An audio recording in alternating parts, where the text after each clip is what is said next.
आप सबका स्वागत है। आज हम कर रहे हैं 5 मार्च की श्रीवेदांत की रिकॉर्डिंग। क्या आपने कभी सोचा है कि वो प्रेम कौन सा है जो कि परमात्मा के साथ में अगर हमारा सदा रहे तो हमें परमात्मा के वो प्रेम के द्वारा अंदर के शैतान या रावण को दबाने की शक्ति आ जाए और हम अपने अंदर की दिव्यता को ही इस्तेमाल करें हर कार्य करने में, ताकि माया हमारे पीछे न पड़े। ये माया ज़्यादातर लोग सोचते हैं कि बहुत धन होना किसी के पास में या किसी गलत तरीके से धन को साथ में कमा करके रखना, यही माया है। लेकिन परमात्मा कहते हैं वो तो सिर्फ एक रूप है माया का, जिसको कहते हैं लोभ। लेकिन माया चारों तरफ से हमें या तो काम वासना या तो क्रोध या लोभ या मोह या अहंकार या ईर्ष्या या घृणा या नफरत या आलस्य अलबेलापन में हमें खींच रही होती, चारों तरफ से खींच रही होती है हमें, और हमें पता भी नहीं होता। हम सोचते हैं सिर्फ धन ही माया है, और वो कब अंदर घुस जाती है इस अज्ञानता के कारण, क्योंकि हमने धन को ही सिर्फ माया सोचा हुआ है, हमें पता भी नहीं चलता।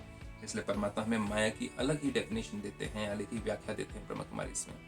और परमात्मा कहते हैं कि अगर तुम मेरे लव में लीन हो तो तुम्हें माया छीन नहीं सकती मुझसे। तो देखें, परमात्मा आज कहते हैं एक बाप के लव में लवलीन रहे, सर्व बातों से सेफ रहने, सर्व बातों से। और जहां बातें हैं वहां पे बाप नहीं है, और जहां बाप है वहां बातें नहीं है। बातें मतलब क्या? ऐसे नहीं करते तो ऐसे होता, ऐसे क्यों नहीं किया, ये क्यों नहीं हो रहा है, वो क्यों नहीं करते, ऐसे हो रहा चाहिए था, वो करता तो, ये तो और क्या, क्यों, कैसे, कहाँ, ये सारी चीजें बंद हो जाती हैं। सेफ रहने वाले माया प्रूफ भवा। परमात्मा कहते हैं जो बच्चे एक बाप के लव में लवलीन रहते हैं वे सहज ही चारों ओर के वाइब्रेशन से, वाइब्रेशन कुछ भी हो सकती है, कोई आपको गलत नजर से देख रहा हो, लोभ की, कामवासना की, अहंकार की, नफरत की, ईर्ष्या की नजर से देख रहा हो, आपको ही क्या आपके सारी चीजों की प्राप्तियों को देख रहा हो उस तरीके से, उससे भी अगर आपको बचना है वाइब्रेशन से, तो आपको परमात्मा के लव में लीन होना बहुत जरूरी है।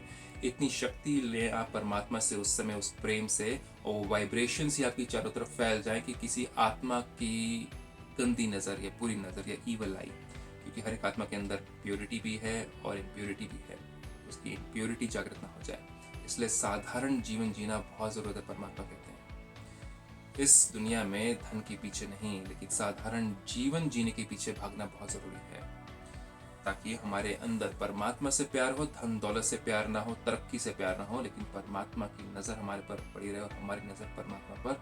तब जाकर हम चारों तरफों से सेफ, इंसान से भी सेफ, और जो वातावरण आज है कलयुग का, घोर कलयुग का, उससे भी सेफ रहेंगे।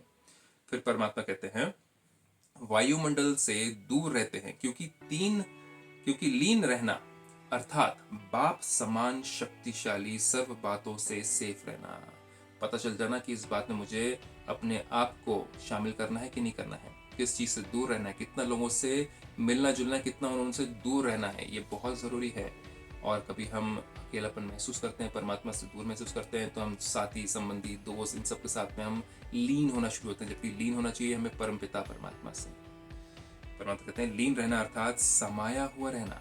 क्या? परमात्मा की कही हुई बातों में समाया रहना, परमात्मा की मीठी याद में समाया रहना, परमात्मा से सुख, शांति, आनंद, खुशी की ही इच्छा रखना, किसी इंसान से ना रखना, किसी वस्तु से ना रखना, किसी सिचुएशन से ना रखना, या किसी काम के पूर्ण होने से ना रखना, वो खुशी की कामना परमात्मा से रखना। जो समाये हुए हैं वही माया प्रूफ हैं। लोभ से माया प्रूफ, अहंकार से माया प्रूफ, ईर्ष्या से माया प्रूफ। यही है सहज पुरुषार्थ, क्योंकि हमारे अंदर का रावण नहीं जगेगा, हमारे अंदर का रावण जो है वो हमारी दिव्यता के नीचे आ जाएगा और हमारा सत्ययुग शुरू हो जाएगा, स्वर्ग शुरू हो जाएगा।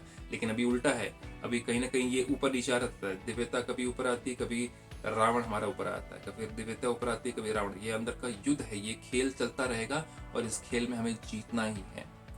नहीं तो जो समय आ रहा है आगे, वो आपको किसी न किसी तरीके से जिताएगा ही। या तो अभी हम जीत लें, या तो फिर आगे आने वाली सिचुएशंस के अनुसार जबरदस्ती हमें पुरुषार्थ करना पड़े। जैसे बोलते हैं ना कि समय आ गया एग्जाम का, तो अब पढ़ना ही है भैया, अब तो छोड़ दो, टीवी देखना छोड़ दो, खेलना छोड़ दो, दोस्तों को से बात करना छोड़ दो, वो सिचुएशन ना आ जाए। आज हम लगे हुए लीन हैं साथियों में, संबंधियों में, दोस्तों में, चीज़ों में, पदार्थों में लीन है।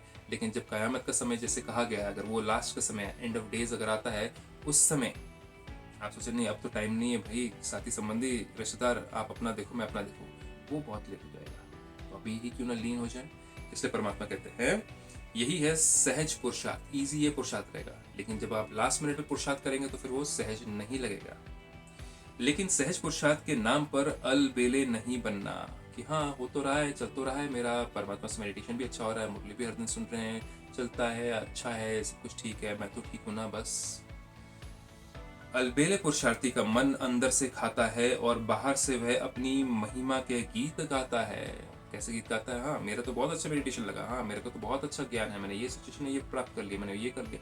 औरों को बताता रहेगा, चाहे वो ब्राह्मण परिवार को बताए चाहे औरों को बताए, वो अपनी महिमा गाएगा, लेकिन अंदर से उसका दिल भी खाएगा। क्योंकि वो अपने साथ में सच्चा नहीं है, और परमात्मा के साथ में अगर प्यार हो तो परमात्मा से भी वो सच्चा हो, लेकिन सच्चा ना होने के कारण अंदर बाहर अलग। तो इस चीज को हर आत्मा को, मुझे भी दूर करना है, जो अंदर और बाहर बिल्कुल एक जैसा बनना है, तब जाके हम कहते हैं कर्मातीत, परमात्मा समान। ये सब कुछ आप सीख सकते हैं ब्रह्म कुमारी में आकर के। इसके साथ ओम शांति।